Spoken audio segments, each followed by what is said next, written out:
In this video, I'll show you how to install Downloader on LG TV. Step 1. App search in LG Content Store.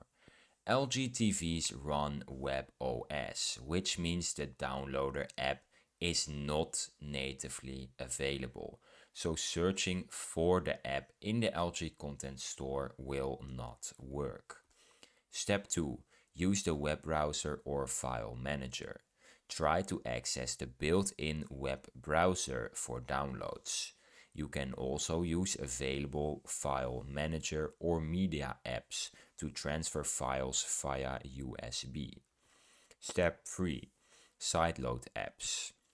For advanced users, developer mode may allow sideloading .ipk files. Enable developer mode and carefully follow instructions to install third-party apps. Only use trusted sources for app files. And that's it for this video. That's how you install Downloader on your LG TV. If you found this video helpful, then please subscribe. And if you have any questions, you can leave them in the comments down below and I'll be happy to help you. Bye!